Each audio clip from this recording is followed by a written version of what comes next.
Est-ce que vous savez qu'aujourd'hui, l'Europe vend la mélanine?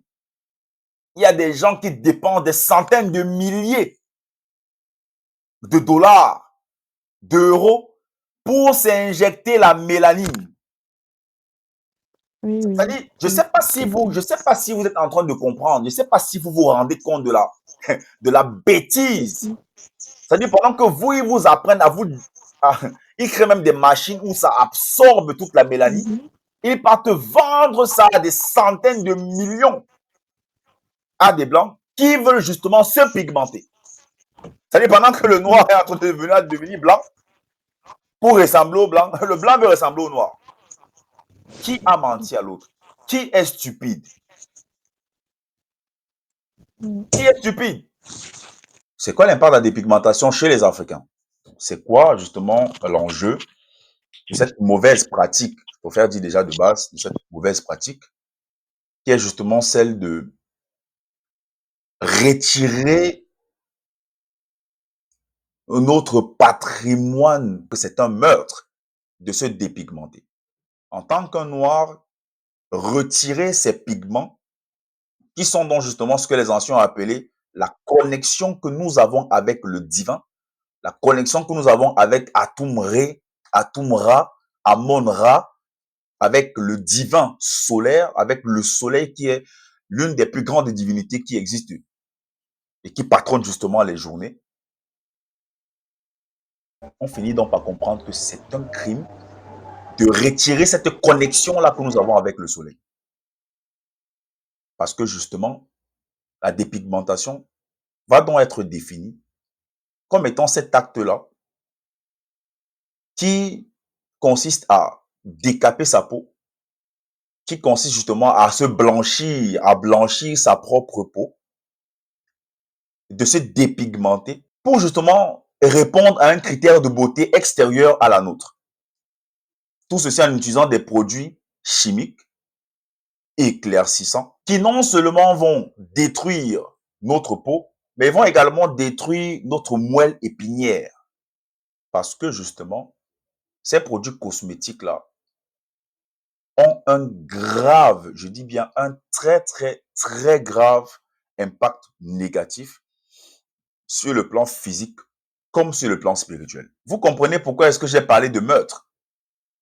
Parce que c'est un peu comme si on décidait volontairement de se faire du mal. C'est comme si on décidait volontairement de diminuer sa vie. C'est comme si on décidait volontairement de se déconnecter justement de la divinité primordiale. On va d'abord commencer par les dangers physiologiques, que vous comprenez déjà le mal que ça fait. Mais si on comprend à la base que le corps est un constituant important de notre être, on a le devoir de garder en bonne forme notre enveloppe physique. Notre enveloppe physique. C'est ce qui nous sert de véhicule sur ce plan physique. Ça veut dire, cette enveloppe-ci que vous voyez là, c'est ce qui nous sert de véhicule sur ce plan physique. Ça veut dire, si on ne l'entretient pas, on ne peut pas être efficace et efficient sur le plan physique. C'est un peu comme si vous avez une voiture et vous ne l'entretenez pas. Les pneus se crèvent, vous cognez n'importe où. Ce qui est sur cette voiture, si elle devait faire peut-être 10 ans ou 15 ans, elle ne vous fera pas 2 ans, elle ne vous fera pas 3 ans. Quand on regarde un peu de plus près cette histoire, les produits qui sont utilisés pour le décapage de la peau peuvent causer des irritations, et ça, vous le savez. Non seulement il y aura des irritations, il y aura des rougeurs, et ça va créer une certaine sensibilité accrue sur la peau. Ça, c'est le premier point. Le deuxième point sera dans la dépigmentation intégrale. Parce que c'est ça le processus. C'est que ça va commencer à partir un peu, et ensuite, on aura tout le corps qui sera parti en vrille. Cela peut entraîner justement des réels problèmes de taches sur le corps. Sans oublier que cela peut entraîner également des brûlures sur le corps. Sans oublier les cicatrices. Je pense qu'il y a une vidéo. Il y a une vidéo qui a circulé très très fortement sur les réseaux il y a quelque temps d'une femme qui avait la peau presque rocailleuse. C'est-à-dire la peau était presque comme, je sais pas comment, je sais pas quel terme je peux utiliser. C'était presque comme, comme la peau d'un caïman. Tout ça à cause des produits décapants. Le problème de la santé, cela nous donne d'abord premièrement le cancer de la peau. C'est la première des choses qu'on voit. C'est visible. Le cancer de la peau. C'est très visible. Parce que le fait justement d'utiliser les produits pour enlever les pigments de notre peau qui sont censés nous protéger contre les rayons ultraviolets, qui sont censés nous protéger contre certaines maladies, qui sont censés justement augmenter notre taux d'intelligence et de réflexion, qui sont censés justement nous connecter avec le soleil. Qu'est-ce qui nous éclaire? Qu'est-ce qui se passe dans la tête des Noirs en utilisant des produits chimiques qui sont non seulement cancérigènes, mais qui sont carcinogènes? C'est là on est dans les problèmes dermatologiques. Hein. C'est-à-dire on est juste sur les problèmes dermatologiques. Qu'est-ce que cela peut apporter comme problème? Là, on a des blessures, des brûlures. Là, on a le cancer de la peau. Là, on est dans les risques de la santé. Il y aura l'insuffisance rénale et hépatite. Est-ce que vous saviez que la dépigmentation de la peau nous créait justement l'insuffisance rénale et les problèmes d'hépatite? C'est pour ça que j'ai dit au départ, c'est suicidaire pour un noir de se dépigmenter. C'est un peu comme si j'étais en train de dire à la divinité primordiale ou à tes ancêtres qu'ils ont mal fait de te faire venir. On a mal fait de t'accoucher. On a mal fait de te donner le corps que tu as. On a mal fait. Parce que les ingrédients comme l'hydroquinone, le mercure, qui peuvent être justement absorbés par votre peau, va endommager votre rein et votre foie. C'est-à-dire, c'est choquant de voir à quel point les gens ne sont même pas conscients du danger qu'ils courent lorsqu'ils décident d'aller faire les histoires de dépigmentation. Ils ne sont pas conscients des dangers qu'ils courent. Ils ne sont pas conscients du tout. Voilà comment on finit par détruire vos reins et avoir des problèmes d'hépatite. Et ça, justement, bizarrement, ces trucs peuvent être transmis justement par le canal de l'enfantement. C'est-à-dire, lorsque vous accouchez et que vous êtes en train de faire ces problèmes, ces trucs de décapage et que vous faites ingurgiter à votre corps cette substance nocive, vous, justement, en enfantant, donnez ces virus-là à l'enfant. Et les enfants naissent déjà malades. Si on parle des infections, c'est très grave. Le décapage peut justement affaiblir les barrières naturelles de votre peau. Ça y est, les maladies que vous ne pouviez pas attraper, vous serez passible de les attraper. Les problèmes de peau qui ne pouvaient pas vous arriver, vous êtes passible de les avoir. Parce que cela augmente ainsi le risque d'infection bactérienne et fongique. Si maintenant on parlait de ce que ça peut faire sur les hormones, il y aura tout simplement un déséquilibre hormonal. Des femmes qui vont commencer à saigner du 1er au 31, des femmes qui vont commencer à avoir des perturbations de règles, de corticostéroïdes. C'est une substance très dangereuse qui est utilisée dans certains produits qui peuvent justement entraîner des déséquilibres hormonaux. Ceci sans oublier que cela provoque justement des effets secondaires comme l'acné, des acnés sévères. Et on verra d'autres personnes prendre subitement le poids, bêtement le poids. Et on a vu d'autres, hein, c'est-à-dire leur peau là, c'est comme le biscuit. Si tu appuies trop comme ça, là, tu peux arracher ça.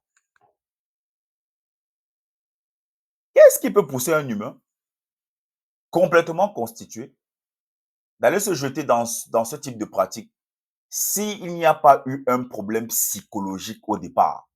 Voilà qu'on entre maintenant dans la partie un peu spirituelle, psychologique de la chose. Le tout premier point que je note, c'est la perte de notre identité. Parce que qu'est-ce qui peut bien amener un humain normal, noir, la couleur de la divinité, se décaper? C'est-à-dire, on dirait que tu vas en guerre, tu as tes vêtements de guerre, tu as ton casque contre les balles, tu as tes gilets pare-balles, tu es armé et tu décides de te déshabiller et de marcher comme ça nu. Alors que tu es en guerre, il y a des balles, des missiles qui passent à gauche et à droite. Pour moi, la dépigmentation, un noir, quand je dis noir, entendez dedans la femme et l'homme. Un noir qui se dépigmente, c'est en fait ça, c'est cette image-là d'un homme qui est en guerre et qui retire tout ce qui lui permettra de ne pas être tué. Tu te dépossèdes justement de ta divinité. Parce que le décapage, justement, de la peau peut être perçu ou même conçu comme le rejet de son identité, le rejet de son ethnie, le rejet de sa culture. C'est un rejet culturel, c'est un rejet identitaire. Vous refusez d'accepter qui vous êtes. Voilà où est-ce que cela part. C'est pour ça que j'ai parlé au départ des critères de beauté qui nous sont vendus justement par les autres. Les critères de beauté qui nous sont vendus par les autres. Pour être belle, il faut être mince. C'est pour ça que les filles commençaient à devenir maigres, elles ne mangeaient plus. Parce que le blanc a dit qu'une belle femme doit être mince. Et ça passe dans les télévisions, ça passe dans les publicités, ça passe dans les médias, ça passe partout. On vous sature avec ça. Les femmes minces. Avant, c'était ça. À l'époque, les femmes belles étaient les femmes qui étaient maigres. Ceci pourquoi?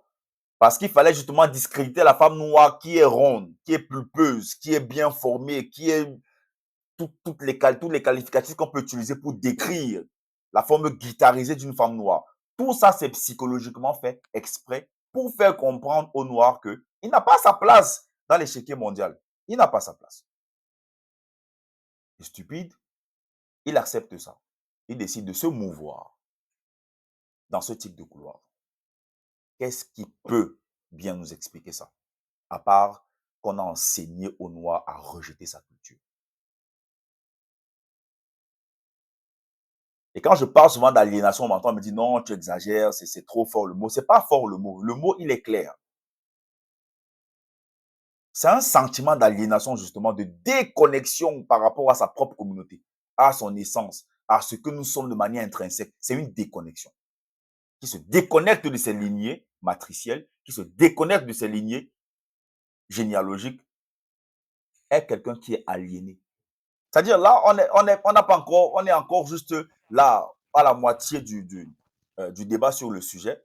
Est-ce que vous ne trouvez pas que c'est déjà suffisant pour que le noir comprenne qu'il ne doit pas se dépigmenter? Le fait de se dire, OK, je n'aime pas ma couleur de peau, je n'aime pas ce à quoi je ressemble. La vulgarisation fait en sorte qu'autour de vous, il n'y ait que des personnes qui soient comme ça, claires de peau, entre guillemets, lumineuses, parce que pour moi, vraiment, on va parler de ça après. Donc, quand vous avez dans votre entourage, des personnes qui sont claires de peau, des camarades clairs de peau, des amis qui se dépigmentent, vous avez à la télé H24, sans jamais sauter un seul jour, des personnes qui sont brunes, dont on fait l'apologie. On oublie tout. On ne sait même plus qui on est, parce qu'on a perdu notre identité. Et c'est donc ça que j'appelle la pression sociale.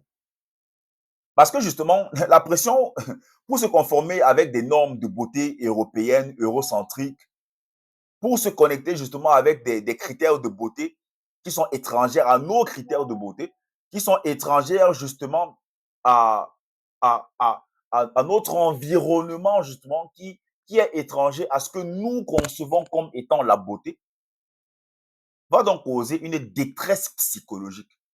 Une femme va être noire, mais terriblement belle, mais elle va se trouver moche parce que toutes ses copines sont brunes. Parce que ce qui se passe dans le monde entier, c'est qu'on fait l'apologie des femmes qui sont brunes. Pourquoi? Le but, il est clair. C'est de dévaluer le noir sur toutes les différentes strates de son être. C'est de disqualifier le noir de lui-même. C'est-à-dire, écoutez bien ce que je dis, c'est de disqualifier le noir de lui-même. De disqualifier le noir de lui-même. C'est-à-dire qu'il doit tout aimer sauf lui. Il doit tout aimer sauf lui. Il n'y a rien de ce qui est bien pour lui qu'il doit aimer. Lorsqu'on a fait un petit coup d'œil sur l'esclavage, on a vu ce qui s'était passé. Pourquoi est-ce qu'ils ne voulaient pas que nos mamans aient les habits, les vêtements qu'elles avaient l'habitude d'utiliser? Parce que justement, ça retraçait trop leur forme. Et comme elles étaient plates comme des planches qu'on a rabotées,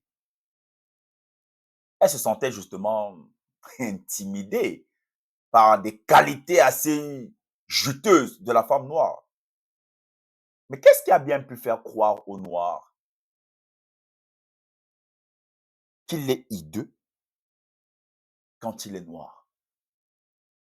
Si cela n'a été que par le biais du matraquage, de la violence, de la sauvagerie, des actes inhumains envers le noir. C'est pour ça que je parle bien de perte identitaire, de danger spirituel et psychologique. Il y a l'aliénation et il y a la pression sociale. Dès qu'un petit noir réussit un peu dans sa vie, on lui impose une femme blanche. Il fait le buzz de toutes les pages. Les femmes de pratiquement 80% des présidents africains sont blanches. Tout ça, c'est le syndrome de Stockholm. D'être conscient que ces gens-là nous ont fait du mal. Mais lorsqu'on veut se stabiliser, sentir qu'on est un homme, qu'on vit, on va devoir aller épouser une femme blanche. Comment est-ce que vous pouvez expliquer ça s'il n'y a pas eu un impact sur l'estime de soi? Il y a un violent impact sur l'estime de soi. La dépendance aux produits de blanchissement de la peau, à quoi est-ce que ça peut refléter? Tout simplement à la faiblesse de l'estime de soi. Tout simplement à la faiblesse des sentiments d'acceptation. Tout simplement à un sentiment accru d'inadéquation. C'est pour ça que je parlais de ça. On a vu partout que pour être beau, pour être belle, il faut absolument, mais absolument, être dans une sorte de blancheur. On doit se soustraire de quelque chose pour devenir beau, pour être accepté par les autres. Est-ce que vous savez qu'aujourd'hui, l'Europe vend la mélanine? Il y a des gens qui dépensent des centaines de milliers de dollars, d'euros pour s'injecter la mélanine. Oui, C'est-à-dire, oui. je ne sais pas si vous êtes en train de comprendre, je ne sais pas si vous vous rendez compte de la bêtise. C'est-à-dire, pendant que vous, ils vous apprennent ils créent même des machines où ça absorbe toute la mélanine. Ils partent vendre ça à des centaines de millions à des blancs qui veulent justement se pigmenter. C'est-à-dire, pendant que le noir est en train de devenir blanc, pour ressembler au blanc, le blanc veut ressembler au noir. Qui a menti à l'autre? Qui est stupide? Qui est stupide? C'est pour ça que je parle de perte identitaire. C'est une perte identitaire. C'est une perte identitaire. Le noir ne s'aime tellement pas qu'il veut retirer ce qui fait de lui un être divin. Le noir. Est-ce que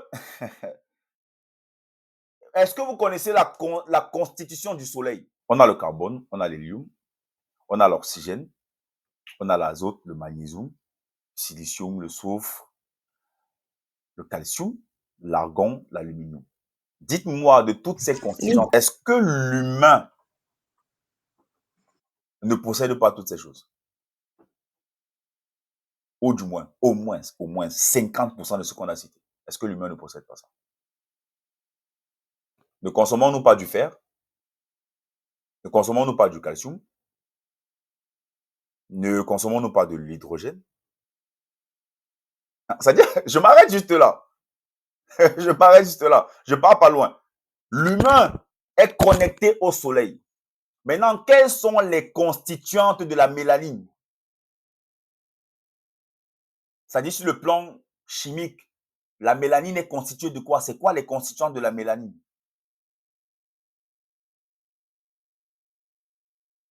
C'est là que vous allez être choqué. Et vous allez comprendre que ce problème identitaire, cette fuite identitaire, cette désertion identitaire provient justement d'un matraquage spirituel qui s'est avéré justement présent lors de ce qu'on a appelé l'esclavage. Est-ce que vous savez donc c'est quoi les constituants de la mélanine? La mélanine est faite de 6 électrons, de 6 protons et de 6 neutrons. Voilà les 3 constituantes de la mélanine. C'est-à-dire que ce qui fait du noir ce qu'il est. 6 électrons, 6 neutrons, 6 protons.